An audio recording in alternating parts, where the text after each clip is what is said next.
자, 보니까는 이제 많은 그 증권사 레포트들, 월요일 날 굉장히 많이 나와요. 뭐 주말에 애널리스트들이 또 뭐 놀지도 않고 쉬지도 않고 또 그 작업을 만들어서 월요일 날 레포트를 내놓는 경우가 굉장히 좀 많이 있습니다.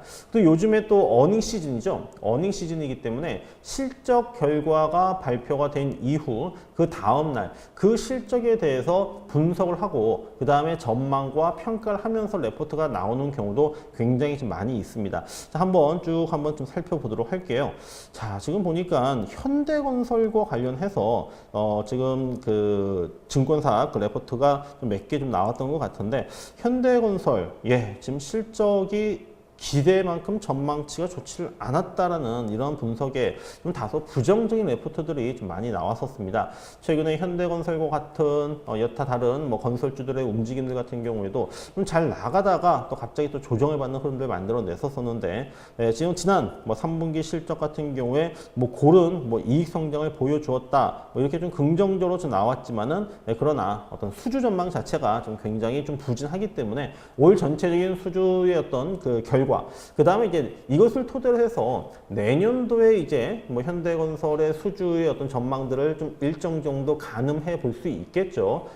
그래서 내년도에도 이제 좀 실적 전망, 실적 추정치는 하향 조정을 하면서 그러면서 좀 목표 주가를 갖다가 좀 하향 시켰다고 하는 부분들 이거는 이제 오늘 뭐 유안타 증권뿐만 아니라 뭐 다른 증권주들 다른 그 증권 회사에서도 현대건설에 대해서 지난 3분기 실적 발표를 토대로 한 레포트를 좀 몇 개 내놓은 것으로 보이는데요.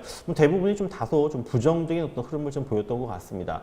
그래서 지금 그 중요한 부분들은 이런 기업들의 실적이 좋지 않았다. 3분기 실적이 안 좋았다고 하는 부분들은 이미 이전에 주가에 반영이 되었을 가능성이 굉장히 높습니다. 그 다음에 중요한 부분이 뭐냐면은 3분기 실적을 발표하고 나서 이제 회사에서 뭐 실적 가이드를 갖다가 좀 예상해 주겠죠. 뭐 4분기 실적은 어떻게 될 것이다. 또는 내년도 실적 전망은 이렇다. 이렇게 얘기를 했는데 자, 지금 중요한 부분은 역시 앞으로의 실적 전망입니다.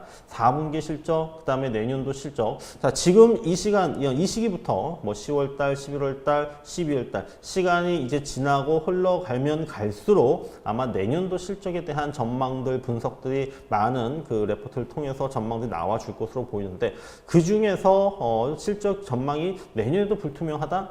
사실 지금의 시점에서 내년도 실적을 갖다 얘기를 할 때는 그래도 어떤 기대감이라고 하는 부분들이 분명히 많이 있거든요. 그런데 이러한 그 기대감 부분들이 뭐 그렇게 지금 그 긍정적이지 못하다고 한다면은 올 연말까지도 주가의 흐름들은 뭐 단순히 어떤 수급이라든지 많이 빠졌다라는 이유만으로 올라가기에는 한계가 있습니다. 분명히 어떤 실적이 좋아질 수 있을 것이다. 또는 뭐 실적 외에 다른 주가 상승의 요인들이 있어야 되는데 그렇지 못하게 될 경우에는 좀 다소 좀 답답한 흐름들이 진행이 된다라고 하는 측면 속에서 현대건설의 경우에 뭐 이러한 좀 부정적인 전망 부분들 같은 경우에는 주가에 지금 현재 뭐 바닥권에서 위치를 하고 있습니다만 바닥을 탈출시키는 데는 좀 더 좀 시간이 좀 필요하다는 점. 그래서 뭐 지금 뭐 중기적으로도 그렇고 뭐 단기적으로도 그렇고 현대건설 매수를 해서 수익을 내기는 좀 큰 수익을 우리가 좀 뭐 수익이라고 할 수 있는 수익을 내기는 좀 쉽지 않겠구나라고 하는 부분들을 좀 판단을 해 볼 수 있을 것 같습니다.